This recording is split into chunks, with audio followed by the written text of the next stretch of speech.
Hi, my name is Samantha Keith, and I guess life before vision therapy it was kind of hard because I felt like I hit a rock with my reading because I have dyslexia, so I felt like I was going good with my reading, and then all of a sudden I just hit a rock and I wasn't really going anywhere. Wasn't getting better, wasn't getting worse, so that was hard.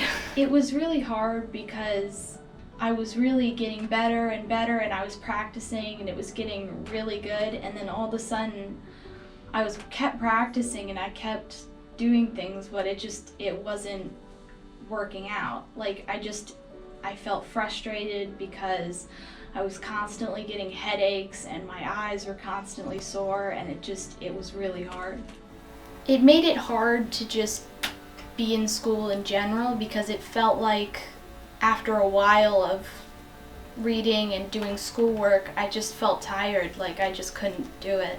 From my perspective, Sam is a child with some really complex learning differences, and we were lucky enough to be in a school that offered a lot of academic intervention and support.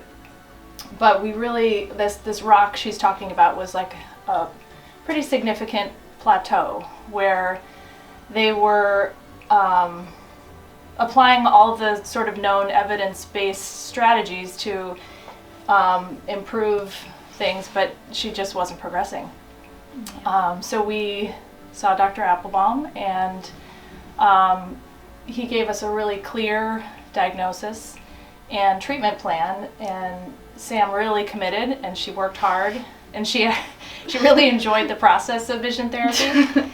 And we found it to be, I would say, like the catalyst to like break through that plateau that she was at, and then from there she could really build and just get back to progressing in school.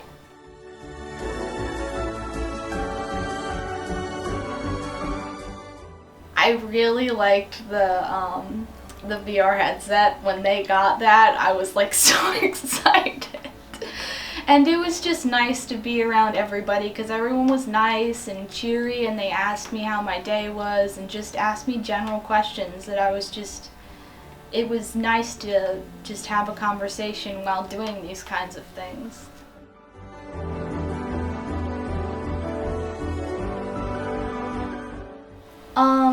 I guess I just thought in my head that I was just gonna overcome this, and no matter what was gonna happen, I wanted to be able to read and just be, I guess I would call it, just be able to do things without like my head hurting and my eyes hurting. Just easily read books and things because I love reading books.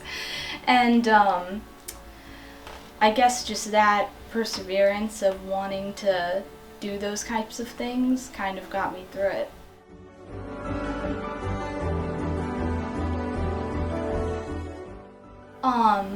I feel that just a lot of things are easier, like looking at the smartboard and just seeing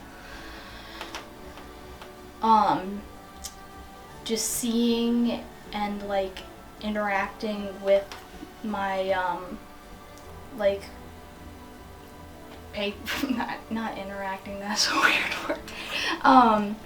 Just like going about my day and reading things and looking at like just even signs, or like going past the road, I'm like, oh, well that says blank. Like that was hard before. I was looking at the sign and like, I have no idea what that says.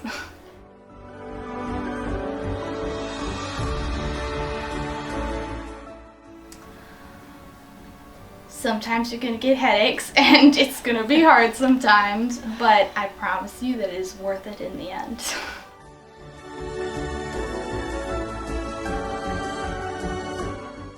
You know, I guess one thing I think it's important to note is that raising awareness about this is really important.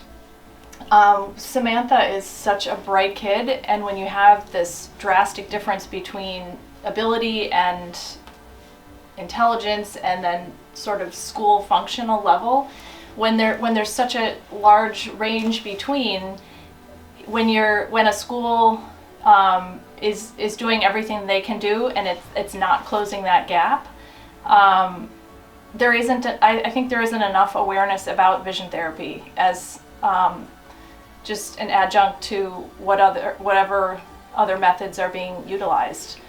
I think that it's almost like it doesn't get the same acknowledgement as an equal tool in the toolbox, and when people don't know what to do, they can have a tendency to throw other things that could potentially even be harmful. Like there was some discussion about an inattentive type attention deficit disorder that was brought up as possibly part of the problem, and if I wasn't the person that I am, she could have been medicated for that, and that wasn't what she needed, and that wasn't going to solve her problem.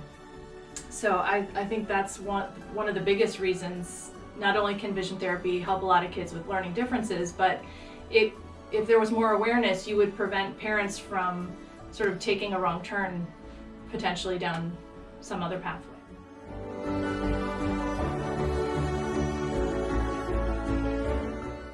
Considering vision therapy, I mean, I think every parent loves their child and wants to do what's best for them, and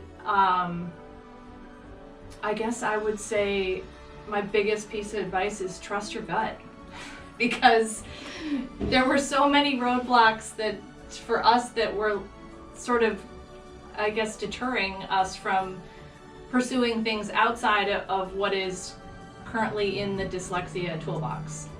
And so had I not just pressed on to give vision therapy a try, we would probably not be where we are today.